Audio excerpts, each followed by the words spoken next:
नमस्कार, देवभूमि चैनल में आपका स्वागत है। बात करेंगे दशहरे की। 2024 में दशहरा किस दिन मनाया जाएगा।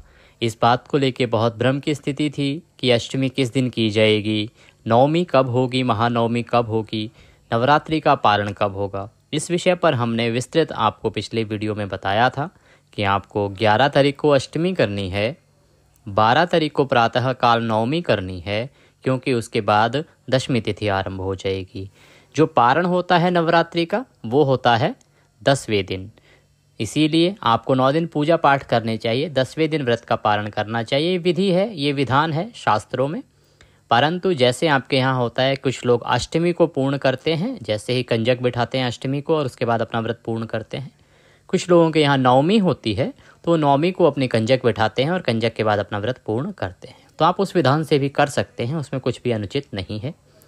विधि के लिए अगर आप विस्तृत जानकारी चाहते हैं तो कृपया आप वो वीडियो अवश्य देखें जिसमें हमने बताया है कि आपने जो कलश स्थापित किया है उसका क्या करना है। कलश में जो सामान हमने कुछ वस्तुएं डलवाई थी, हल्दी की गांठ, कमलगट्टे, उसमें एक चांदी का सिक्का या एक जो भी 1 रुपये का सिक्का, जो भी कॉइन आपने डाला होगा, एक सिक्का हमने डालने को सुझाव दिया था, लौंग इलायची आदि उसमें डाली थी। तो उस सामग्री का आपको क्या करना है, आपने जवारे बोए थे, खिचड़ी बोई थी, उसका आपको क्या करना है, किस प्रकार से इन सब का विसर्जन करना है, कब कलश को या चौकी को हिलाना है, ये संपूर्ण जानकारी हमारी दूसरी वीडियो में आपको दी गई है। उसका लिंक डिस्क्रिप्शन में दिया है, आप उसे देखना ना भूलें ताकि आप सही शास्त्र अनुसार जानकारी पा सकें कि आपको किस प्रकार से यह नवरात्रि का पूजन पूर्ण करना है। ये जो वीडियो है इसमें हम बात करने वाले हैं दशहरे की। दशहरा किस दिन मनाना चाहिए। जैसे नवमी और अष्टमी को लेके बहुत ही संशय था, असमंजस था, वैसे ही दशहरे को लेके भी है। कुछ लोग कह रहे हैं कि 12 को दशहरा होगा, कुछ लोग कह रहे हैं 13 को दशहरा होगा। तो बात करेंगे कि जो दशहरा है वो किस दिन, रावण दहन किस दिन होगा। क्योंकि देखिए दशहरा भिन्न भिन्न प्रकार से मनता है।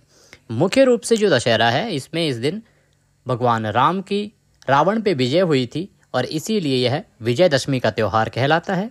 और इस दिन रावण के पुतले जलाए जाते हैं, मेघनाथ और कुंभकर्ण के पुतले भी साथ में जलाए जाते हैं।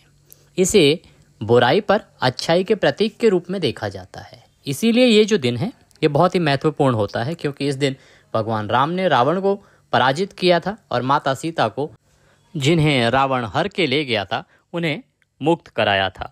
तभी से ये जो दिन है ये विजयदशमी के रूप में मनाया जाता है।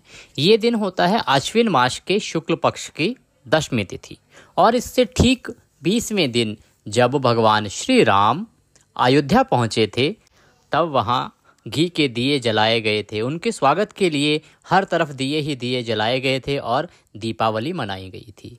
इसीलिए दशहरे से और दीपावली तक का जो समय होता है वो भगवान श्री राम के लंका में रावण के वध से और वापस आने की पूरी यात्रा होती है। और उस दिन, दिवाली के दिन जब दीपावली आती है तो उस दिन भगवान श्री राम अपने अयोध्या वापस पहुँचे थे और इसीलिए उस दिन दीपावली मनाई जाती है। तो ये पूरा 20 दिन का एक समय होता है जिसमें कि ये पूरी प्रक्रिया चली थी। बहुत ही महत्वपूर्ण समय है।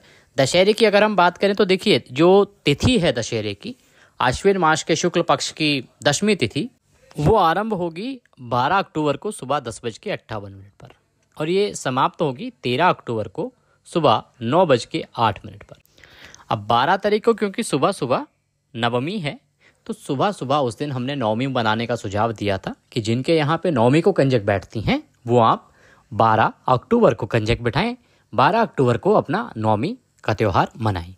इसका कारण ये बताया गया कि आप भी जानते हैं कि हमारे यहाँ पे उदया तिथि मान विशेष महत्व रखता है और इसका निर्धारण ऐसे होता है कि कौन सा त्यौहार जब मनाया जाता है तो उसका समय क्या होना चाहिए। जैसे कुछ त्यौहार ऐसे हैं जो सायंकाल के अनुसार निर्धारित होते हैं, तो हम देखते हैं कि वो तिथि शाम को है कि नहीं, और कुछ त्यौहार ऐसे हैं जिनकी पूजा अर्चना सुबह के समय की जाती है, तो ये देखा जाता है कि उस दिन सूर्य के मुख से वो तिथि है या नहीं।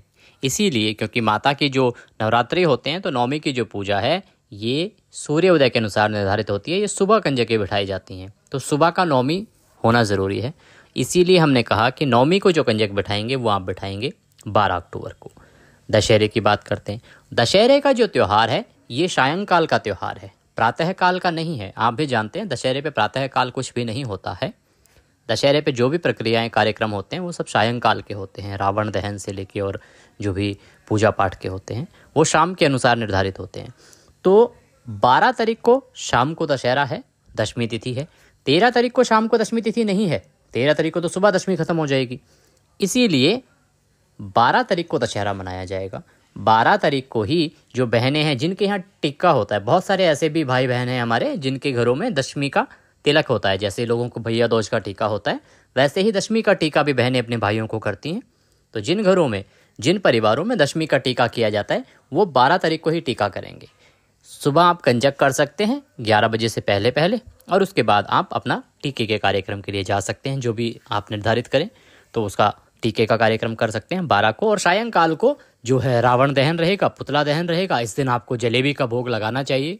हनुमान जी को विशेष रूप से इस दिन आपको प्रसाद चढ़ाना चाहिए, मंदिर जाना चाहिए। और विजयदशमी का ये जो त्यौहार है ना, इसको विशेष रूप से मनाया जाना चाहिए। भगवान श्री राम के लिए, हनुमान जी के लिए इस दिन आपको भोग लगाना चाहिए।